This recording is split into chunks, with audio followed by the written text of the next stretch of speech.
siapa yang duluan diketemuin Mas Gibran? Ketika sampai di Jakarta nanti agendanya apa duluan? Ketemu Pak Jokowi dulu kan? Enggak sih, saya mau mandi dulu di hotel ya.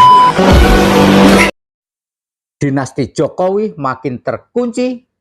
Gibran, anak Jokowi, berpotensi tergusur dari wakil presiden. Assalamualaikum warahmatullahi wabarakatuh. Bertemu kembali dengan Kang Zen di Indonesiana Radio. Para sobat, ada tulisan yang sangat menarik di Twitter Faisal Assegaf @FaisalAssegaf dengan judul Manuver Taktis Surya Paloh, Prabowo dan Jokowi saling intip. Tulisan dari Faisal Assegaf kritikus. Admin coba bacakan lalu kita komentari. Ya, istana dibuat panik. Manuver cerdik Surya Paloh menjamu Prabowo Subianto. Pada waktu yang sama, Nasdem terdepan mendukung Anies Caimin melangkah ke Mahkamah Konstitusi. Surya Paloh bermain dalam dua jurus paling strategis, merangkul Prabowo sembari mengarahkan perlawanan yang konsisten pada aktor kecurangan. Jurus jitu itu membuka babak baru dan membuat pertarungan semakin seru. Ya, kita komentari para sobat. Menurut Faisal Assegaf ini, Surya Paloh main dua kaki. Yang pertama, Prabowo mendekati Surya Paloh dan ada pembicaraan tertentu antara Prabowo dan Surya Paloh. Sementara di tempat yang lain, Nasdem, kata Faisal Assegaf, juga mendukung hak angket. Apa tujuan hak angket? Ya jelas, tujuan hak angket adalah satu, mempersoalkan si Gibran, si Samsul yang dipaksakan untuk bisa maju sebagai calon wakil presiden. Kita sama-sama tahu siapakah yang membantu? Jelas paman Gibran, si mantan ketua MK, yaitu Paman Usman. Dan siapakah yang membackup Paman Usman? Ya kita semua tahu, ayahanda dari Gibran yaitu Jokowi. Jadi pertama, MK akan disibukkan dengan legalitas dari Gibran sebagai calon wakil presiden. Karena menurut Undang-Undang Dasar 45, minimal usia capres atau cawapres adalah 40 tahun. Yang kedua, MK mau tak mau harus dihadapkan pada kecurangan-kecurangan yang sangat masif.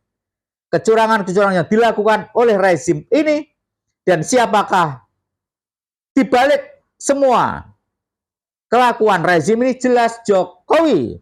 Jadi peluru akan tertuju pada Jokowi. Di Jakarta nanti siapa yang duluan diketemuin Mas Gibran?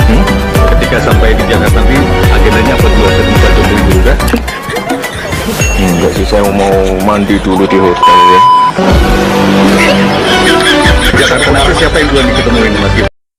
Rakyat semakin cerdas, tentu mengambil posisi tenang dan menyimak.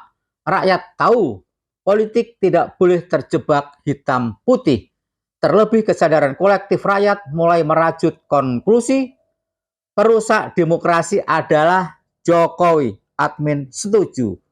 Perusak konstitusi, perusak demokrasi di Indonesia adalah Jokowi. Akan tambah mendidih bila PKB dan PKS mengulurkan tangan pada Prabowo. Maka apa yang terjadi di MK adalah sasaran tembak yang sangat menakutkan pada dinasti Jokowi. Jika itu terjadi, rakyat tentu tepuk tangan. Permainan di atas papan catur politik tersebut adalah cerita yang tersedia. Hanya saja PKB dan PKS sedang memilih cara elegan untuk memperkuat konsolidasi, menunggu sinyal kuat dari rakyat untuk bersikap. Analisa dari Faisal Assegaf ini ada benarnya. Siapakah yang paling dirugikan? Siapakah yang paling ditakutkan apabila Nasdem dekat dengan Prabowo, apalagi jika, tanda petik jika, PKB dan PKS diajak Prabowo untuk dalam pemerintahan, jelas Jokowi yang paling ketakutan dan paling dakdikduk apabila partai pendukung Anies Baswedan diajak oleh Prabowo. Yang paling ketakutan adalah Jokowi. Bisa jadi Jokowi akan gagal total menempatkan anaknya untuk menjadi wakil presiden. Kok bisa begitu? Ya, kita akan menunggu apa yang terjadi di Mahkamah Konstitusi. Karena apa? Yang diperkarakan di Mahkamah Konstitusi adalah kecurangan yang dilakukan oleh rezim Jokowi dan adanya anak haram konstitusi, yaitu si Gibran. Jika Prabowo ingin menjadi presiden dengan tenang, maka salah satu alternatifnya adalah bersama-sama dengan pendukung 01 dan 03 dan partai-partai yang tergabung dalam 01 dan 03 untuk segera menganulir Gibran sebagai wakil presiden. Ini sangat penting, jangan sampai Republik ini dikotori. Ada pejabat negara, apalagi seorang wakil presiden, adalah hasil dari obrak-abrik konstitusi, anak haram konstitusi, tak pantas untuk menduduki jabatan apapun. Jakarta nanti siapa yang duluan diketemuin Mas Gibran? Ketika sampai di Jakarta nanti agendanya apa dulu? Ketemu Pak Jokowi dulu kan? Enggak sih, saya mau mandi dulu di hotel ya. Sebenarnya arah opini semakin kencang berhembus ke ruang publik. Pokoknya asal bukan dinasti Jokowi. Pokoknya asal bukan dinasti Jokowi. Reaksi kecerdasan rakyat itu seolah memberi pesan kuat pada semua partai bersatu keluar dari sandera politik cawe-cawe.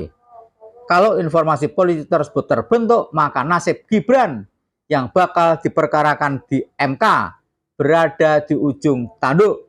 Tegasnya, rakyat dan semua partai terkonsolidasi menemukan musuh bersama, dinasti politik Jokowi.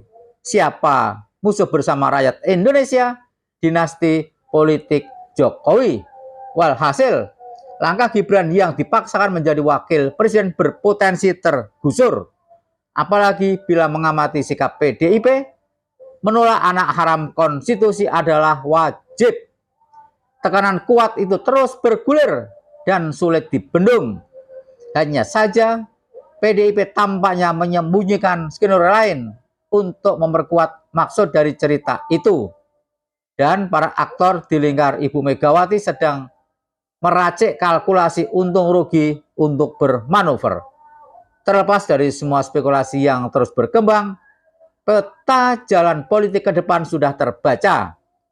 Pendekatan gabung jurus politik antar partai dan apa yang akan terjadi di MK adalah dua asbab yang saling melengkapi. Admin setuju dengan pendapat Faisal Assegaf bahwa musuh bersama bangsa Indonesia adalah Jokowi dan dinasti politik Jokowi. Jika Prabowo ingin bisa memerintah dengan nyaman, maka gandenglah partai-partai yang selama ini menjadi oposisi Jokowi dan segera tinggalkan Jokowi. Serta anak haram konstitusi harus digagalkan menjadi wakil presiden. Demi apa? Demi demokrasi, demi Indonesia yang menghargai konstitusi negaranya. Wassalamualaikum warahmatullahi wabarakatuh.